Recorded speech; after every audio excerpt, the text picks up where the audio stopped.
a natural tendency to believe that the world as we know it will remain as we know it, and that any change that does come will be gradual. However, history has shown over and over that this is a false assumption. This tendency, often referred to as the normalcy bias, prevents people from seeing and understanding the immense forces of causality which build up as a society approaches a cataclysmic change. The U.S. economy is headed for a collapse. In this video, I'm going to demonstrate why this collapse is inevitable, and I'm going to show you evidence that the U.S. government is actively preparing for this event right now. The U.S. national debt is currently at about $16.7 trillion, and it's been growing by an average of $3.87 billion a day. This is an inconceivable amount of money. The human mind just isn't capable of registering what numbers of this size actually mean. So let's take a look at a visual representation. This is $100. This is $10,000 in $100 bills. This is $100 million. It's also about how much 3,500 Americans would make with a salary of $28,500 a year. And this is 16 trillion. Again, these are stacks of brand new $100 bills. And guess what? This number is dwarfed by the unfunded liabilities that are estimated to stand between 86 trillion and 123 trillion, depending on who you ask. To add to the mix, we have an estimated $1.2 quadrillion in debt-based derivatives still in the banking system. Now, I couldn't find a graphic representation of $1 quadrillion, but a quadrillion is 1,000 trillion. So it's 1,000 times this. Like I said, these are inconceivable figures here. This is not fixable. Those who try to convince you otherwise are not misinformed. They're lying to you. One way or another, we're headed for a breaking point. This is the inevitable result of having a debt-based currency. For more information on this topic, please watch my video entitled Why a Dollar and Euro Collapse is Guaranteed. The U.S. government sees this coming and they are preparing. The way that they're preparing, though, should make the hair stand up on the back of your neck. You might remember not too long ago I did a report on the billions of rounds of hollow point bullets and buckshot that the Department of Homeland Security has on order. Perhaps you thought this was a crazy conspiracy theory. Well, if Forbes is willing to acknowledge it, is that mainstream enough for you? Last week, I put out a detailed report covering a leaked government document entitled Internment and Resettlement Operations, or FM 3-39.40, which clearly outlines the plans for military internment camps for U.S. citizens, and specifically mentions the use of psychological operations officers within the camps to isolate activists and to pacify the population. The link to the video and the document itself is in the description. And then there's this. Well, we have our big vehicle out here. It's an armored vehicle. It's an MRAP vehicle. It's mine resistant, ambush protected. That's what it stands for. This is what we use to deliver our team to high-risk warrant services.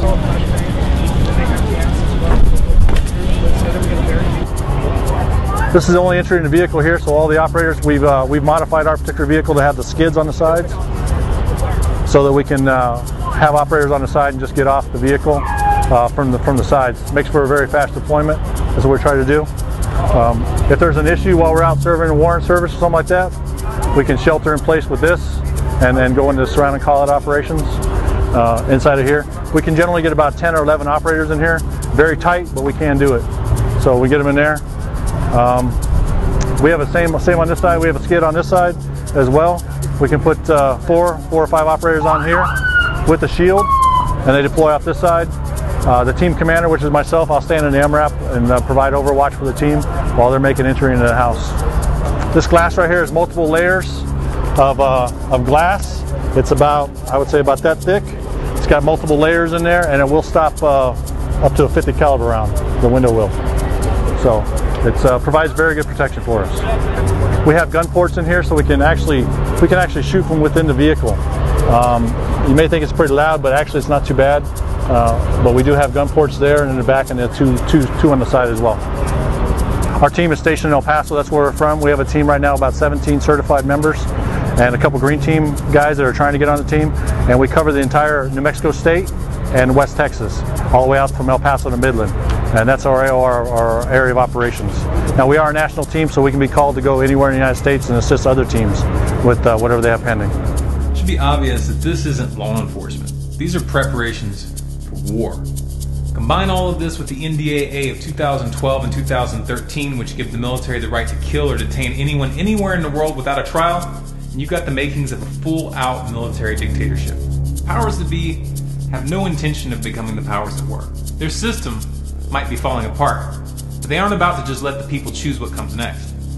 Now, if you're a rational, intelligent person who's willing to look at reality, then this information is bound to be frightening. For some people, it'll be so overwhelming that they'll just push it out of their minds and do their best to avoid thinking about it. Others will understand that this is irresponsible and will want to do something. But what? Let's start by using the process of elimination and discard the options that clearly won't do any good. Option number 1, vote the bums out. That's not going to work, guys. The elections are rigged. The entire system is corrupt to the core. This should be obvious to you by now. You have zero chance of getting your country back through politics at this point. To pretend otherwise is just delusional. Option number 2, hold protests or fill out petitions. Come on, seriously? Criminals running the system don't care what you think. Your petitions mean nothing to them. Stop groveling at their feet. Option number 3, launch a violent revolution. Okay, as popular as this option may be with some people, the fact of the matter is the public is not psychologically or logistically prepared for this. If a small handful of civilians armed only with rifles and handguns try to take on the federal government right now, the results would be disastrous. Anyone with urban combat experience, especially veterans of Iraq or Afghanistan, can attest to this. So what does that leave us? I'm going to describe 3 steps that would change the game if the people could bring themselves together. This is not a command or recommendation, it's just my analysis of what would work. Step number 1, cut the federal government and the bankers off financially. Bleed them dry on every level, meaning stop every single payment going in their direction.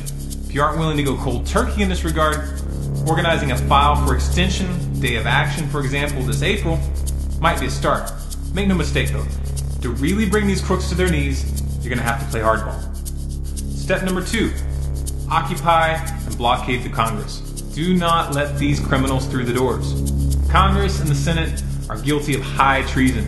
The most lenient penalty that they should face for the crimes that they have committed would be a life behind bars. Merely preventing them from going to work would be beyond merciful. But it would be a start. Step number 3, call for the military to break the chain of command and refuse to fight in these wars in Africa and the Middle East. Call for them to come home and protect the people from its real enemies. If soldiers want to fight for freedom, they need to disband the Congress, the executive, and the kangaroo courts that some like to call the judicial system, and bring the financial cartel, which is really running this show, to justice. Sound extreme? Yes, it's extreme. But that's what it would take. Short of this, America's headed for an overt East German-style lockdown when the economy unravels. This isn't something that's coming 20 or 30 years from now. The scale and the pace of the government's preparations should make that clear. Those who have young children and who don't want anything to do with this insanity would be advised to have a plan B, meaning you need to make the necessary preparations to leave the country on short notice. You should have a passport for every member of your family. You should have enough cash to get you out of the country. You need to research the geography, the politics, and the immigration policies of several countries. If the country you're looking at speaks a foreign language, then you need to start learning that language. This is really just the bare minimum. Listen, I don't want to look at this any more than you do. I don't want to see my country go down this road. And to be honest, I don't know what our chances are of changing the outcome. All I know is that we have to try.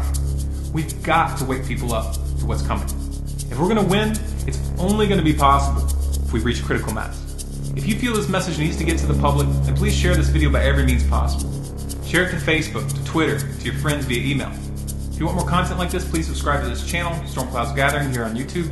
For bonus content and updates, follow us on Facebook, facebook.com/stormcloudsgathering. On Twitter at Collapse Updates. And of course our website, stormcloudsgathering.com. Also, we're doing our live broadcast Wednesday nights, 10 p.m. Eastern, which is tonight, here on YouTube.